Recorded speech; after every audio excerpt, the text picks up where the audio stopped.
बिस्मिल्लाहिर्रहमानिर्रहीम। अस्सलाम वालेकुम। आपको एक क्लिप दिखाने जा रहे हैं। ये एक कॉन्फ्रेंस हुई है, इंटरनेशनल कॉन्फ्रेंस थी क्लाइमेट चेंज के ऊपर, जो पाकिस्तान के अंदर मामला हुआ है। ये असल में पैरेलल सेशन था।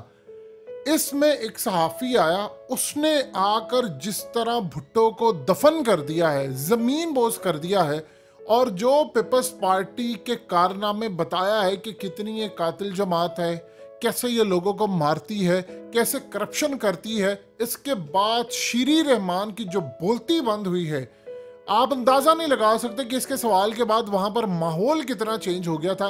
आपको सबसे पहले एक क्लिप दिखाने जा रहे हैं, क्योंकि एशियन डेवलपमेंट बैंक के जो कंट्री हेड हैं पाकिस्तान के, योंगी, इन्होंने अलाउ किया कि वहाँ पर एक क्वेश्चन, और शीरी रहमान की जो बोलती बंद की है, आपको किसी मीडिया चैनल पर यह क्लिप चलता हुआ नजर नहीं आएगा। अलाउ ही नहीं है किसी टीवी चैनल को कि वो क्लिप चला सके। हकीकत टीवी आपको दिखाने जा रहा है। ये क्लिप आप देखिए, इसमें उसने सवाल उठाया है। उसकी इंग्लिश ज्यादा इतनी अच्छी नहीं है, लेकिन उसने बड़ा जबरदस्त सवाल उठाया, और उसके बाद फिर शीरी रहमान के साथ हुआ क्या था वो आपको बताएंगे, और वहां पर माहौल क्या बना था वो देखने वाला है, क्योंकि किसी मीडिया चैनल ने दिखाना नहीं है। देखिए जरा। 10 minutes? 5 minutes. So maybe we can entertain one question only before I hand over the floor to the... Okay, you please. My name is Sufi Lagari. I'm originally from Sindh. I have a question and comments and recommendation. Sindh is suffering more than any other province, not only because of climate change, but corruption, negligence, and inefficiency of Pakistan People's Party, which they have ruled 14 years continuously. And I walk from New York to Washington 350 miles.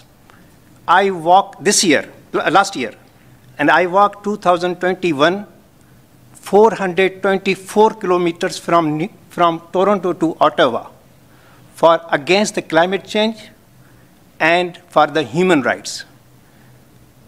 Pakistan People's Party, now if you look in the Sindh province, what is the condition of their over the ground realities? How many times are you going to begging from the other countries? Sindh is the richest part of the country. Human rights condition, blasphemy laws. If only Pakistan cut the military budget to give the education and health and climate change, half of your problem will be resolved, especially the girls' education. Madam Shiri Rahman, you know better than me because you are on the ground.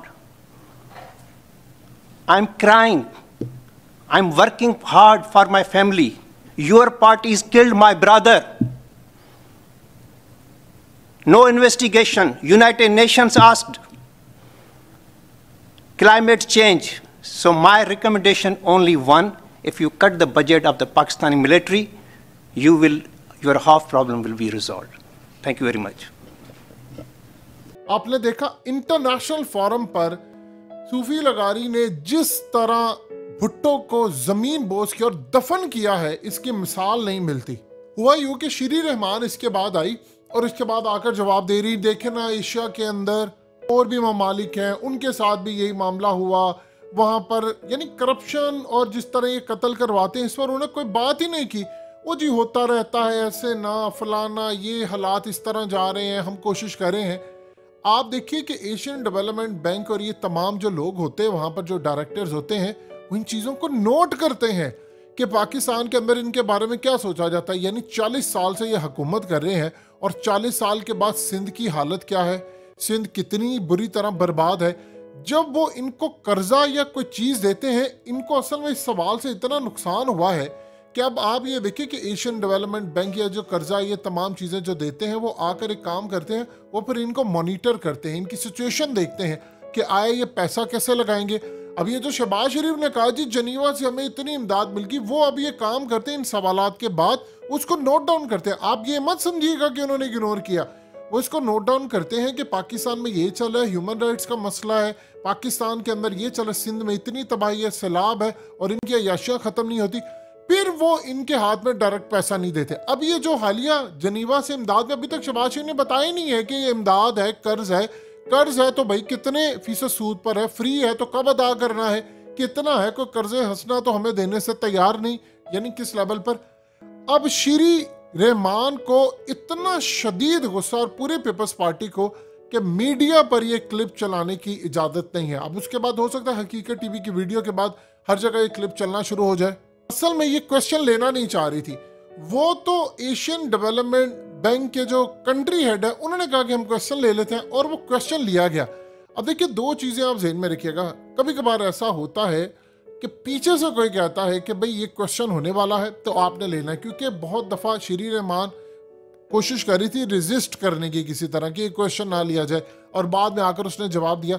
जब इस तरह का मामला होता है तो इनको अंदाजा होता है कि इंटरनेशनल सतह पर इनके साथ होने क्या जा रहा है, और एशियन डेवलपमेंट बैंक के जो हेड होते हैं वो फिर इसको नोट डाउन करके अगली दफ़ा जो अपनी फिजिबिलिटी रिपोर्ट बनाते हैं वो उसमें इन चीज़ों का हवाला रखते हैं कि आपके साथ ये हुआ है, आपने मुल्क के साथ ये किया है, और वो मजीद इन पर कड़ी शराइत लगाते हैं कि आप इसको वापस करने जो कर्ज ले रहे हैं वो आप इसको कैसे वापस करेंगे। जब वो मजीद कड़ी शराइत लगाते हैं वो ये अवाम पर जाकर मजीद शराइत लगाते हैं। आप अंदाज़ा कीजिए, जरदारी की प्रेस कॉन्फ्रेंस होती है या भुट्टो की होती है, बिलावल की, किसी की जरूरत नहीं है वहां पर उनसे ये सवाल पूछ सके कि 40-45 साल से तुम लोग यहाँ पर हो, तुम्हारा कोई बच्चा सिंध में किसी यूनिवर्सिटी में पढ़ता नहीं है, स्कूल में नहीं जाता, और तुम लोग लंदन जाते हो, बिलावल लंदन पढ़ने जाता है, अवाम यहाँ पर मर रही है या पानी यहाँ पर है, तुम लोगों की ज़मीनों को कुछ नहीं हुआ, तुम लोगों के पास दुबई में, लंदन में, यूएस में, कनाडा में हर जगह पर पैसा है, नेशनैलिटीज़ हैं, सब चीज़ें हैं, यहाँ पर किसी को इजाज़त नहीं है कि वो इनसे सवाल कर सके। आप अंदाज़ा कीजिए, इतना पाकिस्तान में मीडिया कंट्रोल है। ये कहा जाता है, देखिए सबको पता है, आप एक ताकत के साथ मिल जाते हैं, फिर उसके बाद वो ताकत आपका टेक केयर करना शुरू हो जाती है, फिर उसके बाद वो मीडिया भी कंट्रोल हो जाता है।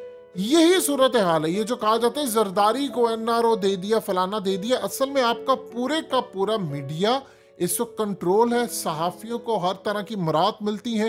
या अब मिसाल के तौर पे ये जो जनीवा, वो जो ढोल पीट रहे हैं इस वक्त मीडिया के अंदर कि हमने वहां पर जाकर ये कर दिया, हमने वहां पर जाकर वो कर दिया, और असल सूरत हाल ये है कि वहां पर जाकर इनसे कुछ भी नहीं हुआ, और इन लोगों ने पूरी दुनिया के अंदर ये कहानी करनी शुरू कर दी है मीडिया के जरिए।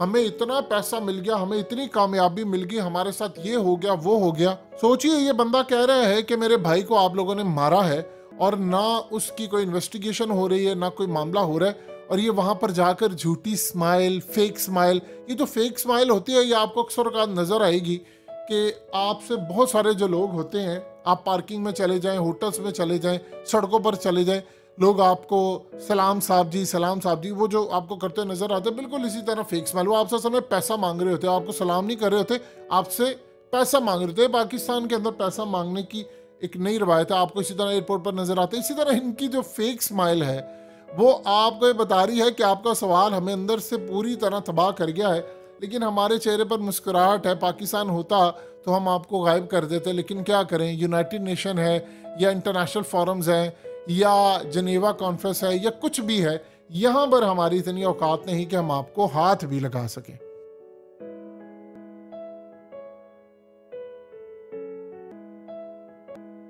हकीकत टीवी को सब्सक्राइब करना मत भूलें, वीडियो को लाइक करें, शेयर करें, और कमेंट सेक्शन में अपनी राय का इजहार जरूर करें।